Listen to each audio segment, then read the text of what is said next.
आपसे पिछली बार पटना में 5 मई 2022 को मेरी मुलाकात हुई थी।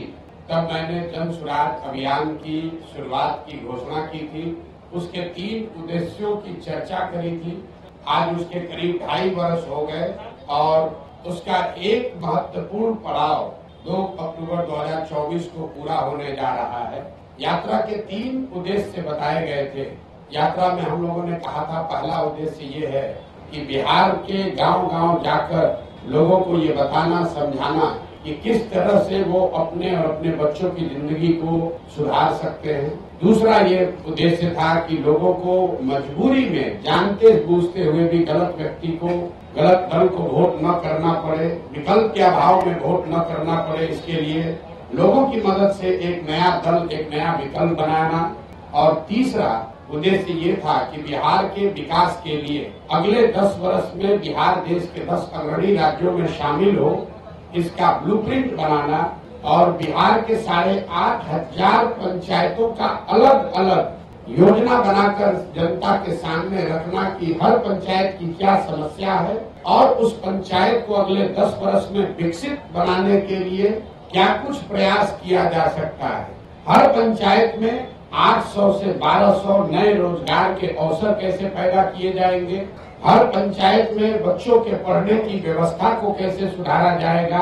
और हर पंचायत में खेती को कमाने वाला खेती कैसे बनाया जाएगा। ये 3 उद्देश्यों से हम लोगों ने ये प्रयास शुरू किया था। 2 अक्टूबर 2022 को मैंने गांधी आश्रम भितिहरवा में पश्चिम चंपारण से चलना शुरू किया है और यात्रा के दौरान ये भी आपको बताया, ये ऐसी यात्रा है जिसका किलोमीटर निश्चित नहीं है, इसका दिन निश्चित नहीं है, इसका लक्ष्य निश्चित है कि पूरे बिहार में पैदल चल के जहाँ तक हो सके गांव-गांव जाकर इन 3 उद्देश्यों की पूर्ति के लिए एक सकारात्मक और ईमानदार प्रयास किया जाए। अभी तक मैं करीब 60% बिहार ही घूम पाया हूँ। तो पहली सूचना आपको ये देनी है कि यात्रा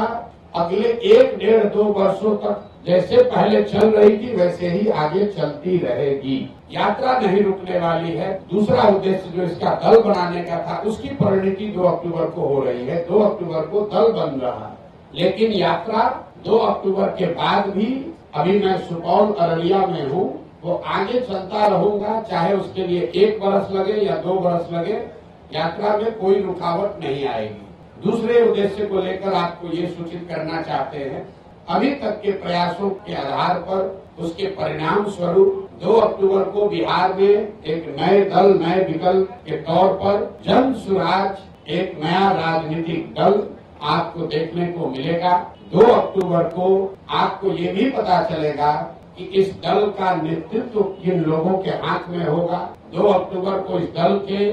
नाम की, इसके संविधान की और इसके नेतृत्व की घोषणा जन सुराज से जुड़े हुए हजारों कार्यकर्ताओं, साथियों, इसके बनाने वालों के सामने, मीडिया बंधुओं के सामने इसकी घोषणा की जाएगी। और जैसा कि मैंने पहले बताया था, जन सुराज दल जब बन रहा है तो न मैं उसका नेता था, न मुझे उसका नेता बनना है। गांव-गांव में घूमकर जिन लोगों से हम मिले हैं,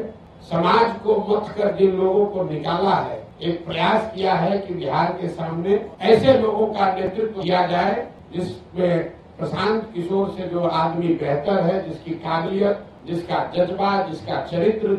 जिसकी ईमानदारी, जिसके अंदर बिहार को सुधारने का मादा, हर उस व्यक्ति में जिसमें प्रशांत किशोर से ज्यादा है, वो आपको इसके नेतृत्व में दिखेगा। तो 2 दिन और अगर आप इंतजार करेंगे तो आपको पता चलेगा कि 2 अक्टूबर को जन सुराज की लीडरशिप काउंसिल में किन लोगों का चयन हुआ और साथ ही पार्टी के अध्यक्ष की घोषणा भी 2 तारीख को की जाएगी। जो मैंने विकास की योजना जारी करने की बात कही है, हर पंचायत की योजना जारी करने की बात कही है, वो इसका तीसरा पड़ाव है। उस काम को फरवरी-मार्च तक पूरा कर लिया जाएगा और पटना के गांधी मैदान से आपके सामने, आपके माध्यम से जनता के सामने, बिहार की जनता के सामने बिहार के अगले 10 साल के विकास का, बिहार के हर पंचायत के विकास का मॉडल और पूरा खाका यहाँ पर रखा जाएगा, जिसमें हम सिर्फ आपको ये नहीं बताएंगे कि बिहार से पलायन रुक जाएगा, आपको ये भी बताया जाएगा कि वो पलायन को कैसे रोका जा सकता है, ताकि उस योजना को आप पढ़ें, उसको देखें, उस पर चर्चा करें, उस पर सवाल उठाएं और अगर आपको उस योजना में विश्वसनीयता दिखे तभी उसको आप अपनाएं। तो ये फरवरी के अंत या मार्च के पहले हफ्ते में पटना गांधी मैदान में जन स्वराज का बिहार को सुधारने का जो प्रयास है, जो अभियान है, जो योजना है, जिसको बनाने में गांव से जो हम लोगों ने जानकारी इकट्ठा की, उसके साथ साथ आपके जानकारी के लिए बता दूं कि देश के करीब देश विदेश में 200 से ज्यादा बड़े बड़े विशेषज्ञ, जिनमें से ज्यादातर लोगों का नाता बिहार से है, वो चाहे अमेरिका में है, ऑस्ट्रेलिया में है, इंग्लैंड में है या देश के अन्य हिस्सों में है, ऐसे 200 से ज्यादा लोगों ने बिहार में होने वाले इस प्रयास में अपना योगदान देना स्वीकार किया है और इस विजन डॉक्यूमेंट को, बिहार की योजना को बनाने में उन्होंने अपना योगदान दिया है। तो आपकी उत्सुकता के लिए 3 बातें फिर से समराइज कर देता हूँ। प्रशांत किशोर की 2 साल से चलने वाली पदयात्रा पहले की माफिक ही वापस वैसे ही चलती रहेगी। सुपौल और अररिया में मैं हूँ और आगे वहाँ से किशनगंज जाऊंगा, उसके बाद कटिहार, फिर पूर्णिया, फिर भागलपुर, मुंगेर, जमुई होते हुए दक्षिण बिहार के इलाके को कवर किया जाएगा। दूसरी घोषणा ये है कि 2 अक्टूबर को जन स्वराज विधिवत तौर पर, औपचारिक तौर पर एक राजनीतिक दल के तौर पर उसकी घोषणा की जाएगी। 2 तारीख को दल के नेता, संविधान और नेतृत्व की भी घोषणा की जाएगी। उनसे आपको मुखातिब भी कराया जाएगा ताकि आप उनसे सवाल कर सके, उनकी पृष्ठभूमि की जांच कर सके और अगर उसमें कोई गलती व्यक्ति आ जाए तो बिल्कुल उस पर टीका टिप्पणी भी करे और हमसे सवाल भी उठाए। और तीसरा जो मैंने आपको बताया कि जब दल बन जाएगा, 6 महीने अभी हमको और लगेंगे,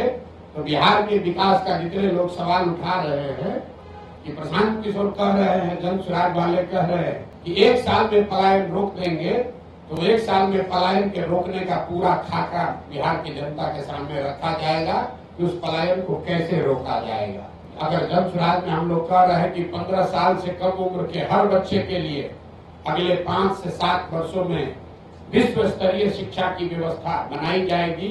बिहार को फिर से ज्ञान की भूमि के तौर पर स्थापित किया जाएगा, तो उसका पूरा योजना बनाकर आपके सामने जारी करेंगे।